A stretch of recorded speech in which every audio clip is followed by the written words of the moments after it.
Hello everyone, and welcome to this panel in Perugia on the Me Too movement in India, a cultural revolution. My name is Barbara Serra. I'm usually a presenter for Al Jazeera English, but also do a lot of work in Italy, and I'm Italian-British. Now, I'm very, very pleased to welcome our guests here, Rana Ayyub, an investigative journalist and author, and Priya Ramani, editor and journalist. Now, we will be focusing on the Me Too movement specifically in India. And it's been fascinating to see how the Me Too movement, which we all know sort of started in a very specific time and place, and Hollywood, which, you know, a lot of people, women and men, have said is not particularly representative of the life that most women around the world live. And yet that movement, which you could see as perhaps elitist, has actually had huge ramifications right around the world. And it's fascinating to see what the similarities have been of the impact of the Me Too movement around the world, and also what the differences have been and what the different challenges are for women who face harassment. We'll be talking about how harassment can take many forms, you know, and what often the cultural and traditional pressures are that make sure that women very often do not speak out about these issues. So our guests here, we're very honored to have them because they really have unique insight, and both of them have been incredibly brave and an inspiration for many women in the way, the problems they've had to face, but the way that they dealt with them. So I'm very happy to be speaking with both of them. So Priya, if we can start with you first, because in many ways it was your experience that galvanized, you know, the Me Too movement in India. Now, I'll make you say it just because there are some legal issues around it, but basically many, many years ago, there was a boss that harassed you. So tell us your story in your own words. So I recently, last October, called out my first boss, who is now was a minister in the Narendra Modi government. And it happened because when the Me Too movement broke in India, my timeline was suddenly full of, you know, stories of women. It started with Bollywood and the film industry and stand-up comics, and then it moved to media. And suddenly there was all these women on my timeline talking about editors that we knew, people we had worked with. And then there was another set of women who were saying, why aren't we calling out the big names? And I had written my story, but I hadn't named him in a piece for Vogue when the Harvey Weinstein story broke. So basically, I sort of thought about it for 24 hours. I thought, should I name him? Should I not? You know? And I was waiting for someone to name him, and like nobody was naming him. So then I just said, I wrote this story, and it's about this man. And then what happened under my tweet? So you tweeted his name? Yeah, I tweeted it, yeah. And basically, sort of a wave of women started saying, this happened to me too. And you know, I had an experience I have an experience to share about this man too. And soon it was like 15 or 16 women had spoken up. Many of them were journalists. They started writing pieces for different digital platforms. And there was like, suddenly there are all these stories, like details of many women's stories. How did it make you feel, the fact that the story had suddenly obviously gone up a notch? I mean, in a sense, you have a lot of other women that are backing similar accounts to yours. In another sense, it's now very, very public. So seeing as you had, you know, some doubts at the start or some insecurities about naming him, how did you feel then? Overwhelmed, because suddenly I was the news.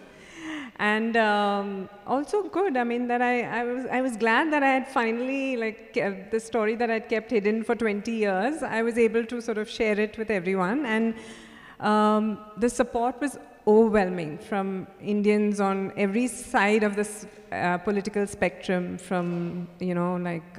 men and women. Men, women, people who supported the government, people who were critics of the government, you know, there was no sort of... that classic political divide you see nowadays in everything, that suddenly disappeared, you know? And everyone was like supportive of, I think also because there were so many stories. And I had nothing to gain, you know. I mean, I was sort of, I live in Bangalore, and I was leading a quiet life. I wasn't sort of seeking anything from this story. Which sort of leads me to have to almost ask you the question, because it's such, you know, it's the question that always gets asked when women come out with stories similar to yours years after the event. It probably shouldn't be asked, but it is. So why did you wait so long? Why didn't you report at the time? Paint us a picture of, you know, how old you were in the situation when it happened. Yes, some people called it a political conspiracy and said I had spoken up because, you know, he was a minister in the government and I was just anti-government, etc. But I don't know, anyone who's sort of just the rage of women when it erupts around you, it's a very powerful experience and, you know, cathartic experience. I mean, this incident, when it happened to me, I was 23, and it was I come from a business family in Bombay, and in my generation, I was the first woman to work. And so I went to my first job interview, and whatever happened, and then I came back, and I was like, I can't tell my parents this story because they'll say, you know, forget it. Don't go into the workspace. Let's just figure out something else. You know, why do you want to do journalism? So I just kept quiet about it, and so I don't even think my parents knew this story for many years. And how would you link it to the Me Too movement? Because initially it started, obviously, in the United States. How much of an impact had it had in India? And when did it become an issue where you looked around and thought, well, no, actually, because of what's happening around me, now is a good time for me to report this? So actually, in 2017, a law student crowdsourced a Facebook list called LOSHA, a list of sexual harassers in academia. And women named their harassers, but women called out their harassers, but they didn't sort of give their names. So there was a big debate about that, you know, between older feminists and younger feminists, debating whether it was ethically right to call out a man while not sharing your identity, etc. So that conversation had already happened. And then in 2018, it started with an actress, and then stand-up comics, and then it went to media, and that's sort of when I got involved. So it was really when you saw the Me Too movement in India that you could relate to it? Would that be a... Okay. Rana Ayyub, you are an investigative journalist, a writer.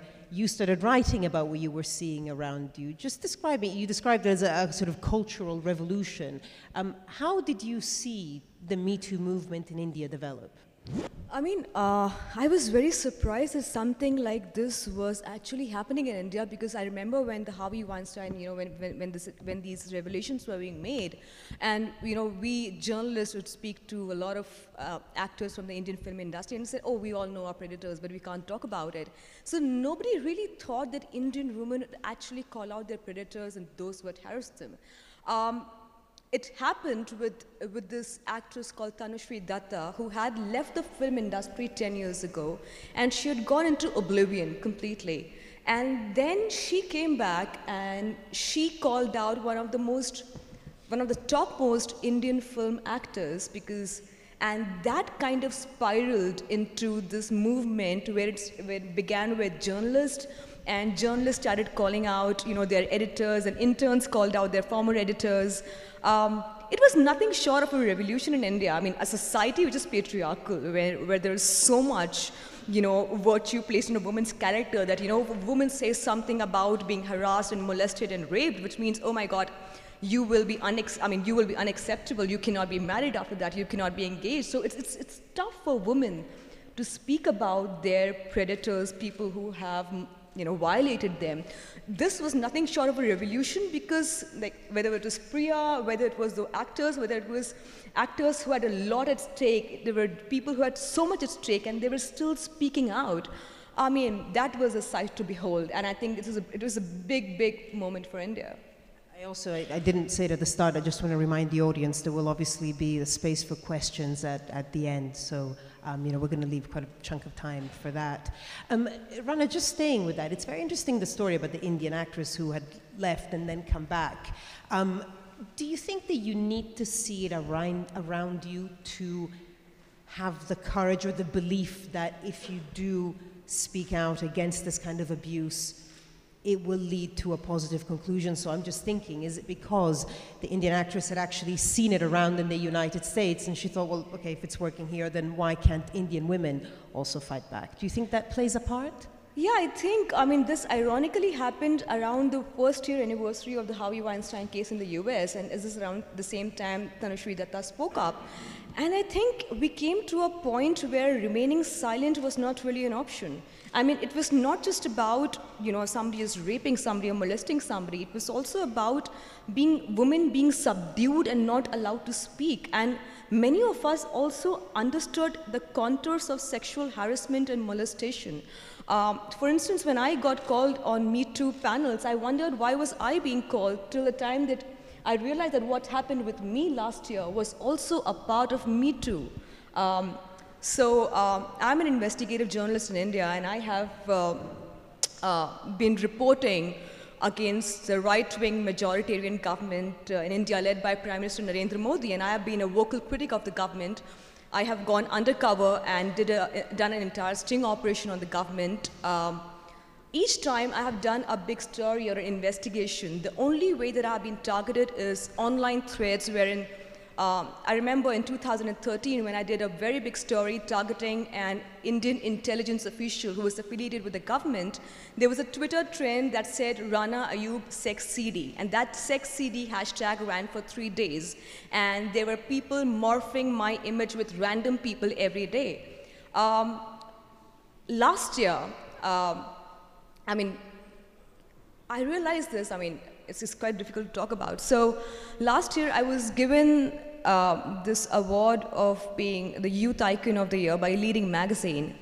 And the next day I was sitting with a friend for a coffee, and a professional contact of mine from the ruling dispensation sent me a message saying, we do not quite agree, and you and I are on different ends of the political spectrum, but something has been floating around in our political party's WhatsApp group. I think you should have a look at it. So I said, please do send it to me. In like 2 minutes, the video came. It was a porn video with my image morphed in it. I couldn't see it beyond 3 frames because it was nauseating. The first thought that came into my head was I was feeling humiliated. That's how patriarchal conditioning works, that you think that you have been humiliated. You do not want to blame others, and you think, oh, how is the outside world going to perceive me? And I started throwing up. And the same evening, I was doxxed. My number and my address was put on social media, and members of the ruling party said she has been making allegations against the government, and she is a woman of loose character, go gang rape her. So the screenshots of the porn video were being sent on my WhatsApp every minute of the day, and that pornographic video was almost on every phone in India. And that video was also shared on the fan pages of 2 of the biggest political leaders in India. So that also kind of gave it a legitimacy of sorts. What I did not realize is that I didn't know why there was this happening to me, because for the longest time I've been a critic of the government and I've done damning investigative stories, but clearly they could not target me with facts. So when you cannot target somebody with facts, how about character assassination? And in a patriarchal society like India, it's easy to discredit a woman's work by just character assassinating her. It took a long time for me to register that, but by the time I was in hospital for 2 days. That my father called me the next morning, and I kept crying, and I said, Daddy, did you see that video? And he said, I'm not surprised. He said, this should have happened to you long back. The way you have been taking on the government, this should have happened to you long back. It didn't stop there. Then they issued a fake tweet in my name because I'm also a Muslim. I tick like all the boxes in India. I'm a vocal critic of the government. I'm a Muslim and I'm a woman. I'm a practicing Muslim at that. So there was a fake tweet released in my name which said, "I stand for all child rapists in India in the name of Islam." And that tweet was shared 1 million times. And with that tweet, political leaders, 2 prominent political leaders said, "Let's give her a taste of her own medicine." So that's what happened. Okay, well, I mean, first of all, thank you for sharing, because I think when we hear that story, you know, yes, India may be a patriarchal society, but I don't think there's a woman here that doesn't really empathize with you there. Let me just go back to Priya a little bit, and then Rana, we will come back and discuss in a little bit more detail. You know, Priya, we can see what happened to Rana. You know, it was, you know, an interesting. I think that the interesting difference here is that, Priya, you fought back in the sense that someone, you know, assaulted you as a woman, and then you fought back as a woman. Whereas you, Rana, you were doing your work as a journalist, like you were doing a work that a man could have done, but then they chose to attack you in a particular way because you're a woman, in a way that they knew would hurt you more because you're a woman. So Priya, first of all, just tell us how your life has changed since you know, wrote that famous tweet with the name, and then all the, you know, other stories like it that came after it. I've made 20 new women friends whom I didn't know before, you know. But I think like just channeling our anger together has just been an amazing experience for all of us. We're in touch and we sort of talk about things. And when the minister came back and sued me for criminal defamation, he was out of the country, and when he came back and sued me for criminal defamation, 15 other women wrote a letter in support of me, journalists, saying that they would be happy to testify in my case. My case is ongoing now, and all these women are ready to testify for me and come to, some of them don't even live in India now, but they all sort of support. And like on days when I feel stressed, one of them just like, I don't know how they know this, but they automatically just call me up and say, "How are you doing and what's happening?" You know, it's like a weird connection. And I mean, obviously there's a lot that we can't mention because it's a legal case that's ongoing, but it is something that's expected to last a while, and I'm assuming it's something that is still taking an emotional toll on you, because it's still a legal case you've got to go through. Especially for my 8-year-old, couldn't understand what was going on. Suddenly Mama was on the news, and you know, her phone kept ringing, and she was like looking stressed all the time, but it's okay. I mean, I'm actually quite glad he sued me rather than anyone else, because I feel like I can take this through, and I want to take this through. I want to take this case to its logical conclusion. Rana, obviously for you, taking any kind of legal recourse is hard, because I presume that first of all you'd have to find out who made the original video, which I'm guessing is almost impossible. And then if there's a lot of people retweeting, I suppose it's hard. So what avenues are you pursuing, and how have you found the law to be there for you? I mean, are there even laws that apply to this? So when this happened, I mean, I was, for the next 2 days, basically, I wasn't in a position to talk about it. I only went to my lawyer on the 3rd day, because for the first 2 days, I was suffering from anxiety attacks and depression, and I was in the hospital because I had palpitations. And the constant thought that was going on in my head is that I was open to a lynch mob out there.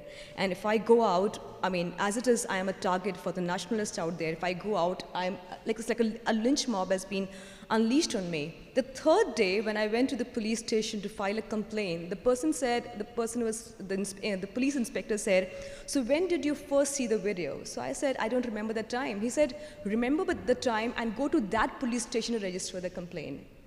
And I threatened to file a 0 FIR, basically an FIR in which you can. So there were the 3 male cops who were watching that porn video, and they were smiling at each other.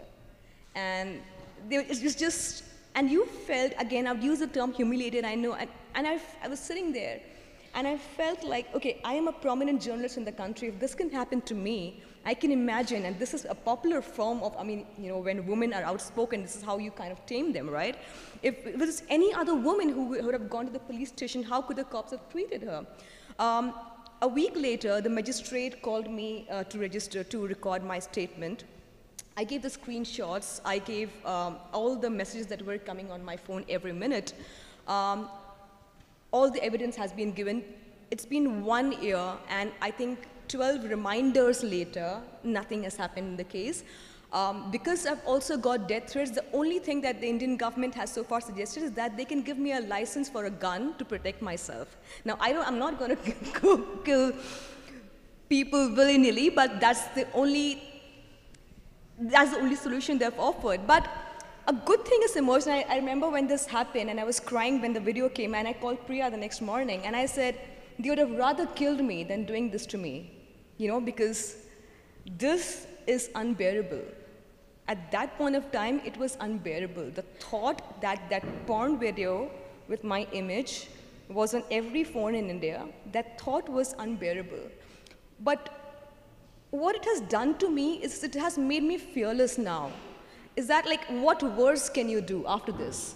You cannot shoot me because I'm a public figure in India. They did shoot my colleague Gauri Lankesh within a month of her translating my book in a local language. They can't do that to me. That's what I choose to believe. But it has made me a lot more fearless because I'm past the worst. It cannot get any worse than this. We were talking about it earlier, and in English, and I think it came from the United States, there's actually a term for it. It sort of applies, called slut-shaming. Now, obviously, in your case, we just have to remind, it wasn't you on the video. But in Italy, there's been a lot of talk recently about a new law for revenge porn, where there have been cases where, women made sexual films with their partners, and then it got, spread widely, and some of them have even killed themselves. So it's quite a topical issue. But I'm just wondering, and I think the Italian people in the audience might be able to help me here, is there a term that you know of for slut-shaming in Italian? Because in the UK and in the US, it's become a thing. It's become a phrase. Can anyone think, is there a translation? You can kind of cobble one together, but okay, well, you see, I think that's really interesting, because I just think to imagine, there is a name for what happened to you. It's not, and that's what it is. They targeted you and tried to humiliate you as a woman, put question marks over your morality, issues that are none of their business, but did all of that to drag you down. And just, comparing it to Italy, which perhaps isn't like India, but a little different from the US, it's very interesting that there isn't a word for it. But I also want to point out, we're talking about the brazenness. So when this video came about, 6 UN special rapporteurs, the United Nations, wrote to the Indian government to protect my safety. So they wrote emails to the Home Ministry. The Home Ministry did not even respond to the UN. That's the level of brazenness that was shown in my case. Despite the fact that, the New York Times wrote a piece, commissioned a piece, and I wrote my first-person account. The CPJ, Center for Protection of Justice, in fact, an ambassador in India, a high-profile ambassador, took to Twitter to said Rana is defaming India on international platforms. So instead of, and a lot of my editor friends sent suggestions that, you should stop posting your personal images on Instagram. So it all came back to me. It all came back to me that, you should just be more careful. It's a woman's fault. It's always your fault. That's always an undercurrent on most of these things. Priya, the interesting case is that both of you, in a way, both your cases have political links, which obviously automatically mean that you're up against powerful men.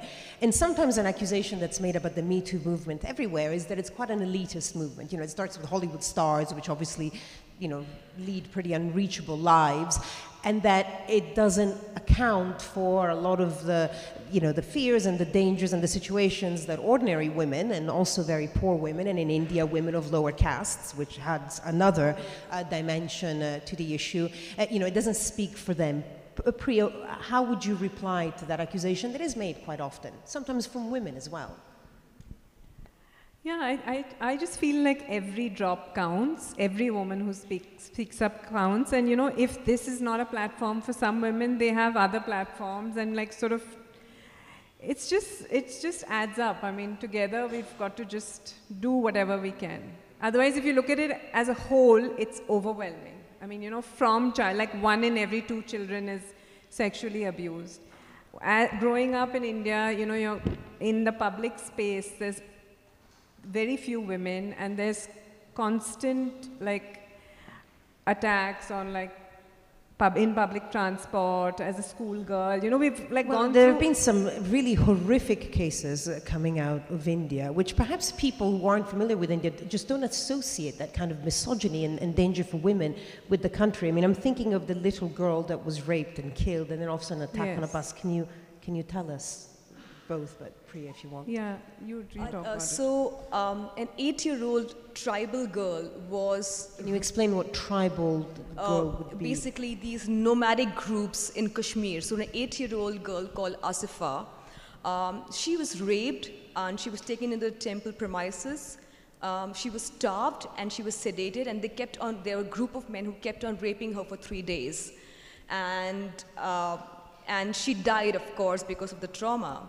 And when the case came out, some of the accused happened to be members of the ruling dispensation. Members of the ruling dispensation took out a march not to support the victim, the child Asifa, but to protect the accused who were arrested, saying that it was an attack on Hindu nationalism. And I think in my case, this porn video happened 2 days after I went on Al Jazeera, CNN, and BBC to talk about this case. And that was one of the reasons why it happened to me, because I was speaking about this case on every platform. We had the Nirbhaya case, wherein a college girl was gang raped on a bus and a rod inserted in her private parts, and then she died because of the trauma. I still think, and when we're talking about sitting here, and that Priya and I... The gang rape case in the bus actually updated the sexual harassment laws in India also. It was quite a landmark And while we're talking, case. I think Priya and I are still privileged to be sitting here and talking, because a majority of Indian women in India who stay in rural areas in a much more regressive space do not even have a space to speak up. I feel privileged that I have an audience to speak to. Even if the government is not acting against, at least there are people I can speak to in the last 1 year. I think there are so many women out there who have not had the chance to speak up about their predators. I mean, when I wrote about the story, and I had the platform of New York Times and Foreign Policy to talk about it. There are journalists in rural India who don't have that liberty to speak about, because if they speak about, their family members would say, come on, just leave the profession. I had the privilege to have a father who said, this should have happened to you long back. They are doing this to stop you from doing the journalism that you're doing, so you're not stopping it. But not every child and every woman in India is as privileged as me and Priya. And actually, even when my case broke, like all these 30 women who spoke up, they all knew other women who had been through who had similar stories, but who didn't want to share it because, I don't know, my husband, I don't know what he's going to say about this, and I'd rather forget about it, and I don't want to, I don't want the spotlight to be on me. My child is only 8 years old. There were, a lot of these stories also. There are more women who didn't speak up. Yeah, the kind of, let's call them excuses, that you just listed there. A lot of women will make around the world for whatever issue is going on with them. How important do you think it has been for women in India and the platforms that you have in India, so keeping this country specific, how important is it for all women in India that voices like yours are heard? See, my hero is a woman called Bhavri Devi, who 2 decades ago, tried to stop a child marriage and was gang raped. And because of her, the sexual harassment laws in the workplace were effected many years ago in India, So it's not about me speaking up or anyone else speaking up. I think everyone who speaks up makes a difference. Whether it's urban, rural, privileged, Rana? In my case, actually I did not have a precedent to follow, because no journalist had been, this thing called deep fake is a very recent phenomena. I was one of the first few targets of deep fake. So for me, for the first few days, it took me some time to register what had happened to me. I didn't know how to address this, but I do know that this, and in fact, for the first few days, I did not even want to speak about deepfake in my complaint, in my articles, because I thought if I do speak about it, it is a lesser known phenomenon in India. If I speak about it, for all you know, more men will start using it against women. I mean, I will give the concept of deepfake more visibility, and more men will start speaking about it and targeting women who they disagree with. It took me a while to actually speak about deepfake because it was perhaps the first time it was used to target a journalist in India. And perhaps it also spoke about the volumes that we posed, I mean the kind of threat that we posed to the government of the day. And at this point of time, some of the biggest threats to the Indian government is coming from female journalists. And this was basically, I mean, this was supposed to be the case to basically tell everyone that if you do this, this is also the fate that you will face perhaps later. Because there's actually elections coming up in India, what, in a week or so. Right. So have you seen, during the campaign, have you seen any kind of changes? Is the female issues, relevant in any way or not? See, I mean, I have been viciously trolled. In fact, a leading publication called me the most trolled figure in India. I mean, even if once I tried an experiment, I put a full stop and there were like 1,000 replies to it. And even the replies that I get are like jihadi Jain. So it's like, oh, she is a Muslim, so we have to tell, we have to mix religion. As and when, so elections are just about 1 week away, and you see fake news everywhere. So yesterday, CPJ released a list of 10 of the most endangered journalists in the world, and I happen to be one of them. So there is a fake news which is going on in the Hindu nationalist group that I have aligned with the Vatican to defame India just before elections. I don't know where is that coming from, but even and this now you're list, in Rome. And now I'm in Rome. All right, so, and I'm speaking. So I am being accused of being in a list which is just published by Time magazine of being on the 10 most threatened journalists in the world, and I'm wondering, okay, how should I feel about this? I mean, people in my country will not stand by me, but if somebody else stands by me, it's called a conspiracy theory, and I'm bringing in infamy to the country. So you don't really know this is a predicament of sorts, and it's only getting worse because as a journalist, from what we can gather, this man, our Prime Minister, might just get another term in power, and things are only going to get worse from here. For journalists more so. There is some pressure on political parties to field more female candidates, etc. But India's two biggest parties haven't really delivered much this time. But often the political pressure comes from a change in society. Yes. It's when people, and not just women, often it's when a lot of men start to think that, the situation just can't go on. Has there been that change in society? Are you optimistic that you are seeing the first steps? Ultimately, how do you change that element of a patriarchal society like India? I'll give you an example. So when I went undercover for 8 months and I did a sting operation which indicts the current government for its role in the genocide of 1,000 Muslims. When I came back and I used to do these book discussions, the first question that would come to me was, well, you're an attractive woman, how difficult is it for you to get men to talk? So my entire investigation of 8 months where I'm going undercover with 8 cameras on my body and putting that effort was all reduced to me being a woman, being used as a honey trap to basically get the men talking, completely negating the fact that I'd put in that kind of hard work and suffered panic attacks and nervous breakdowns through this entire investigation that lasted 8 months. It was reduced, and in every book launch, in every book reading, I was asked this question inadvertently, but wasn't it easier as a woman for you to do the sting operation and get the truth out from men? How did you answer? I said, well, I wish you were there in my place and faced this anxiety and nervous attacks and done the same bit. I said, you all have been journalists and you all have seen the genocide and you have seen the Prime Minister of this country presiding over it. If it was so easy, why didn't you do it yourself? As far as Me Too goes, there has been fierce pushback. I mean, women are not getting work. Women who've called out people are not getting work. And it's not easy, but it's a step. I mean, I'm overall optimistic. Just sort of final, and again, I may then open up to see if there's some questions and ask some more myself. But, you know, the Me Too movement started as an American movement, then it kind of, you know, moved to Europe and then around the world, and it's become a symbol. How relevant do you think these movements are internationally? I guess what I'm trying to say is, do all movements eventually have to be localized? Because women need to see women like them who face the problems that they faced? Or do you think that actually there is an importance in having, again, having a term, having a word, having a hashtag, you know, that goes above borders and is international?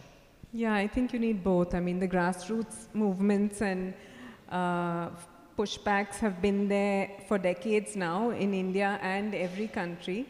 But this sort of global hashtag uniting, you know, invisibly uniting women across the world is, I find, a very, very powerful experience, you know. Do you agree? I just think it's been perhaps the most liberating year for Indian women. I mean, we would have never anticipated that in a country like India we would have a movement like this. So it is liberating, and it's also educating for us, because we did not understand the contours of sexual harassment ourselves because of the society that we live in, that we don't understand what actually can also be construed as molestation. For the longest time, we just thought, oh, he's just paying, you know, your boss is just tapping you on the shoulder. We did realize what actually constitutes sexual harassment. So it was basically a more educating experience for even journalists like us. Yeah, I mean, it's still a huge debate. You know, we're seeing the Joe Biden case as well. There's always people coming up, you know, what's a pat on the back, what's harassment. And Me Too has clearly highlighted the scale of the harassment that women face. I mean, there were journalists. In fact, there was this WhatsApp group of, you know, male journalists messaging each other. Men were actually checking their messages to all women if they actually had crossed the boundary. So it is, so, you know, each one of my male friends said, oh, you know, they were reaching out. Did I say something to you which perhaps could have been, you know, did you take offense? Perhaps did I cross the line?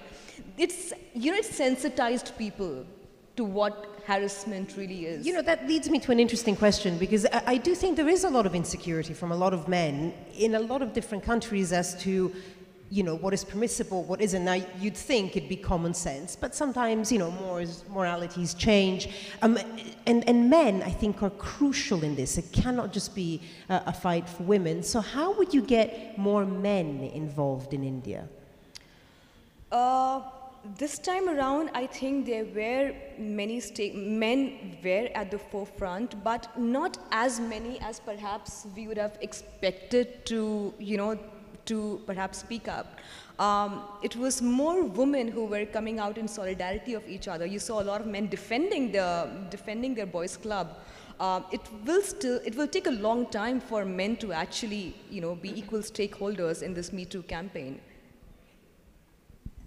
I think a lot of men are asking, what can I do and what did I do wrong and how can I, you know, and this whole thing, like there's this bizarre sort of train of discussion about how men say that, oh, we should, like a lot of companies in India said, oh, maybe we should hire fewer women, you know, because that's been the new backlash that, you know, I mean, like men have... But all these conversations have to happen.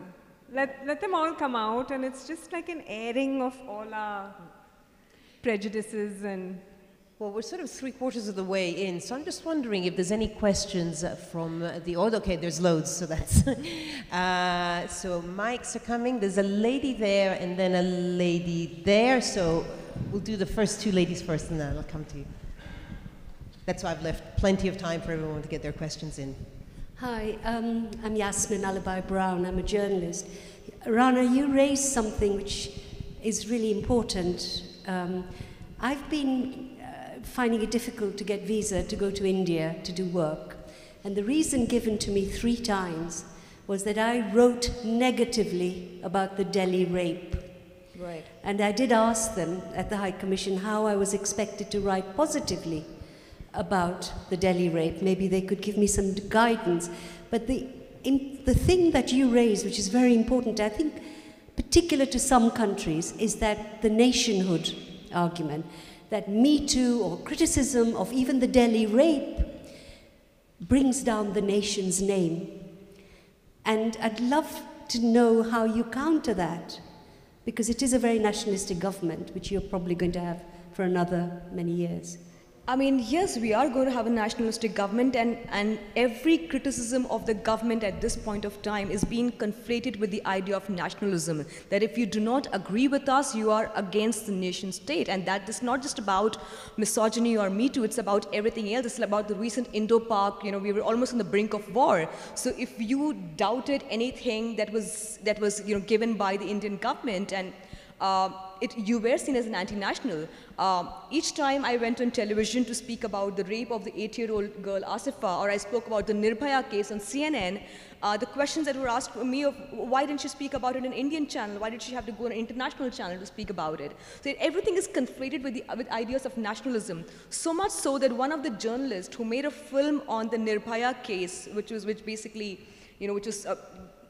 she was declined visa to India twice after she made that film. So, everything is about these foreigners are trying to bring disrepute to India, and this is some kind of a global conspiracy, not acknowledging that there is a problem. Reuters released a report last year that India is perhaps the most unsafe country for women in the world, and the television debates that evening were all about how foreign agencies only know to malign India. They did not want to introspect on what the problem really was, but blame it on the people who are basically, making these reports. There's a question over there. Hi, I'm a journalist. My name's Belle True, and I work with The Independent. This panel was very sort of powerful as a female journalist to listen to. I wanted to ask a more kind of general question, not specific about India, but how do we, as female journalists, fight the harassment that we are subjected to, given that most of the editors, most of the sort of publishers or the managing directors of newspapers are men, and I feel like that's probably impacted how much these stories have got out. I know recently there's been a lot of discussion about female photojournalists, what they've actually come under, and it's been really, there's a few of my colleagues who've come forward and done some really important work, but how do we, I know that when I've been, harassed, I haven't come forward for many reasons, but one is because, often news organizations are run by men, but two, there's the fear of coming across as being weak or whatever the kind of, problems that we face as women, in this regard, if that makes any sense. So, how can we fight that if the organizations that we work with, the structure itself is male? If you have any tips, really. So in India, after the Me Too movement, a lot of newsrooms have done gender sensitivity training, and they all have committees where you report harassment, and there is pressure on newspaper editors to have a more diverse newsroom also, because where there's more diversity, there's less discrimination. But there are no magic formulas to fix this. It's a long and hard road, I think. I would just say that there needs to be more solidarity amongst women journalists. Yeah. I did not see that in my case. As much as I wished. There weren't many female journalists who were forthcoming. Most of them said, why don't you lie low for some time? That's not an option. I think we need to really empower each other, and that's the only way forward. You cannot really brush this under the carpet. I could have easily brushed this under the carpet, this porn video, because a lot of my friends said, listen, you will talk about this, a lot of people, more people will share it, and more people will talk about it. I did a show on one of our leading news channels, NDTV, on this porn video and what happened to me. A couple of journalists sent me a message, don't go on the news channel, don't talk about it, it will only lead to people viraling that video across the country. But that was not a choice for me. I had to speak up, not just for me, but for other journalists who could be targeted in the same way. So I think we need to think beyond ourselves. We need to be a little more less selfish and show solidarity with other women who are in the same space. And for me, actually, one learning that's come out of this Me Too, the most positive thing that's come out of my experience is that all my friends' teenage daughters, tell me, wow, we're so glad you spoke up, and, it gives us, it sort of prepares us for what's out there, empowers us, If I could just then ask a question back, have you found that there is increased solidarity with your female colleagues? Yeah, I mean, absolutely. I mean, I would say probably not so public. I mean, definitely we're all sharing all the accounts that come forward. I mean, it's very hard, again, as a female journalist, to go public with it because you worry about your job opportunities in the future, right? Especially if you're a freelancer. And like if you're a photojournalist in particular, I mean, I'm a print journalist, but it's a very male world. I mean, how many male cameramen have you seen, right? So definitely sharing their stories, and I think that's really important, it's female solidarity. We also talk a lot on like WhatsApp groups, just sharing information about particular men who have their stories that there's worrying like reports, maybe they have been a bit inappropriate, how we can talk to them, warning each other and stuff. But it does feel ultimately that the structures of journalism from the top are still dominated by men. And even if we have like gender diversity, you know, it's probably why I'm hired, because I'm a female Middle East correspondent, right? But like, if the entire, you know, power structure is male, how much does that, you know, how much change can we do? I think, as you said, it's a long, hard road, but I just hope. And also getting together and demanding certain best practices be instituted in the organizations you work for. Yeah, I agree. But I just really appreciate this panel just coming as from someone who has to struggle with it every day. So thank you. It's a great question. Thank you. We have time for one or two more questions. A gentleman here. Great. Hi, sorry for English, it will be very bad. Anyway, I'm Paolo, I'm from a school newspaper, and I was wondering how male can get involved in this movement, because we speak a lot about the fact that we have to use our privilege. We recognize our male privilege. I mean, I'm a white male. I used to have more opportunities than a woman. But I feel that our intervention in the movement, in the Me Too movement particularly, can seem a little paternalist. And I was wondering how to do an intervention that doesn't seem like we conceding or leaving you as a woman something that you should have as a right in the moment you are born as a person, I mean a human being, instead of just like seeming that, yeah, I know I have the privilege of being a man and just like leaving you what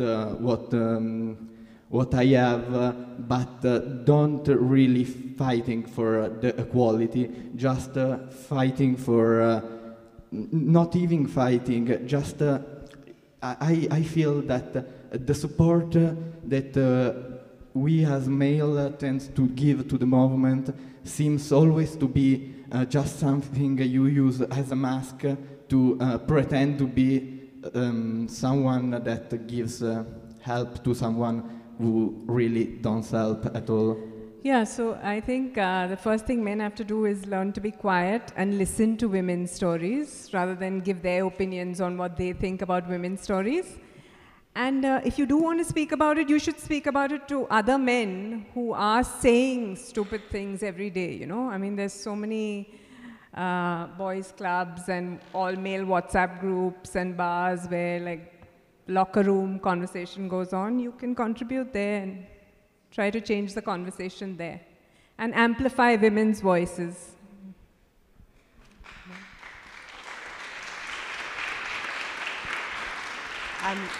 We're gonna have to wrap it up sort of nowish, unfortunately, because you know what Perugia's like. There's a lot of amazing panels, and then there's one after us. But any final comments, Rana?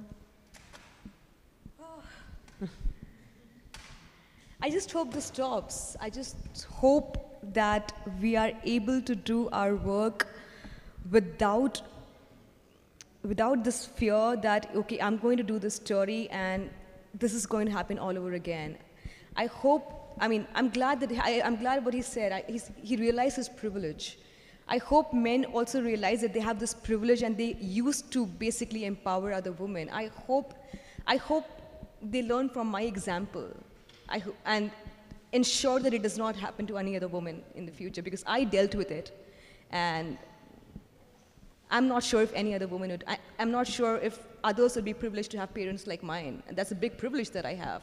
Not everyone has the same privilege. So I just hope that we create an atmosphere where women do not have to go through this process. Well, I think all of us have been privileged to listen to you, and it's obvious, both of you, just the toll that it takes on you, and even just coming. I know that this is your third panel in Perugia, and some of the topics have overlapped, and unsurprisingly, it takes a toll to speak about it, but it's so important.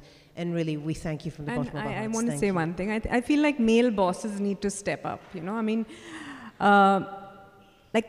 I got overwhelming response from so many people in India, but 3 former editors whom I had close relationships with and whom I considered my friends never reached out to ask me, are you okay? And they're probably worried about the stories that are going on in their newsroom and don't want to be on record saying anything to me. And that's true in my case, because when this happened, I reached out to the Editors Guild of India, and it took them 2 months to release a statement that this should not be happening to me. And even when they released a statement, they did not name me. So, not good enough. Not good enough. Rana Ayyub, Priya Ramani, ladies, thank you.